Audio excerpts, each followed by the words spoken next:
ഞായറാഴ്ചയായിട്ട് ഒരു തട്ടിക്കൂട്ട് ബിരിയാണി റെഡിയാക്കാമെന്ന് വിചാരിച്ചു കേട്ടോ. ഒരു സിമ്പിൾ ആൻഡ് ഹമ്പിളായിട്ടുള്ള ഒരു ബിരിയാണി, അതായത് ഇതിനകത്ത് കച്ചറകളൊന്നും ഇല്ലാത്ത നല്ലൊരു ബിരിയാണി കേട്ടോ. അപ്പോൾ അതെങ്ങനെയാണ് തയ്യാറാക്കുന്നതെന്ന് നോക്കിയാലോ.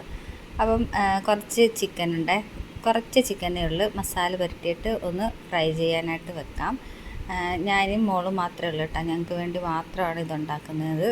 ഒരു ഗ്ലാസ് അരിക്ക് വേണ്ടിയിട്ടാണ് ഉണ്ടാക്കുന്നത് കേട്ടോ. ഇനി ചിക്കൻ വറുത്ത എണ്ണയിലേക്ക് ഞാനൊരു 1.5 സവാള ഇട്ടിട്ടുണ്ട്. ഒരു സവാളയും ഒരു പകുതി സവാളയും കൂടി ഇട്ടിട്ടുണ്ട്. നന്നായിട്ട് വഴറ്റിയെടുക്കണം. അതിൻ്റെ കൂടെ പച്ചമുളക്, ഇഞ്ചി വെളുത്തുള്ളി പേസ്റ്റ് നന്നായിട്ടൊന്ന് വഴറ്റിയെടുത്തിട്ട് ഒരു വലിയൊരു തക്കാളി ഇട്ട് കൊടുക്കാം. അതും നന്നായിട്ടൊന്ന് വഴറ്റിയെടുക്കണം. നന്നായിട്ട് വഴന്ന് കഴിയുമ്പോഴത്തേക്കിനും ഇതിനകത്തേക്ക് നമുക്ക് മസാല ചേർത്ത് കൊടുക്കാം കേട്ടോ. 1 ടേബിൾ സ്പൂൺ മല്ലിപ്പൊടിയും 1 ടീസ്പൂൺ കുരുമുളക് പൊടിയും പിന്നെ മസാലപ്പൊടിയും മഞ്ഞൾപ്പൊടിയും കൂടി ചേർത്ത് നന്നായിട്ട് അതിൻ്റെ പച്ചമണം മാറുന്നവരൊന്ന് മിക്സ് ചെയ്ത് കൊടുക്കാം കേട്ടോ. എന്നിട്ട് അതിലേക്ക് ചിക്കൻ ഇട്ട് ഒന്ന് മിക്സ് ചെയ്തെടുക്കാം. അപ്പുറത്തെ അടുപ്പിൽ ഞാൻ ബസ്മതി റൈസ് വേവിക്കാനായിട്ട് വെച്ചിട്ടുണ്ട്. ഊറ്റിയെടുക്കുകയാണ് ചെയ്യുന്നത്. നീളമുള്ള അരിയാട്ടോ ബസ്മതി റൈസ്. അപ്പം ചിക്കനൊന്ന് ഇട്ട് കൊടുത്ത് മിക്സ് ചെയ്ത് കൊടുത്ത ശേഷം കുറച്ച് വെള്ളം ഒഴിച്ച് കൊടുക്കാം കേട്ടോ. ഇനി നന്നായിട്ട് തിളച്ചൊന്ന് വറ്റി വരണം കേട്ടോ. ഉപ്പൊക്കെ ഉണ്ടോയെന്നൊന്ന് നോക്കിയിട്ട് ഉപ്പൊക്കെ ഇട്ട് കൊടുക്കണം.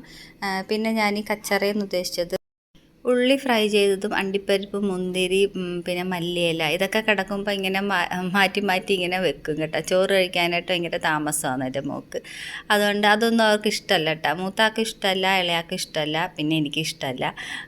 അതുകൊണ്ടാണ് ഞാനിങ്ങനെ ചെയ്യുന്നത് കേട്ടോ.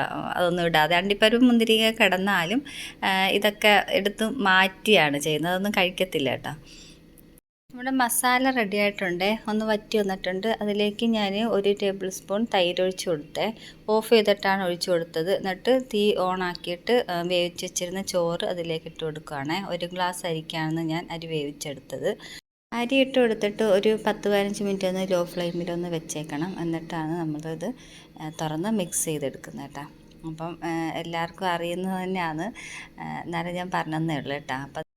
അപ്പം നല്ല തൈര് സലാഡും നാരങ്ങ അച്ചാറൊക്കെ കൂട്ടി ഒരു പിടി പിടിക്കാം. അപ്പോൾ അടിപൊളിയായിട്ടുണ്ട് കേട്ടോ. ബിരിയാണി കൊള്ളായിരുന്നു. ബായ്.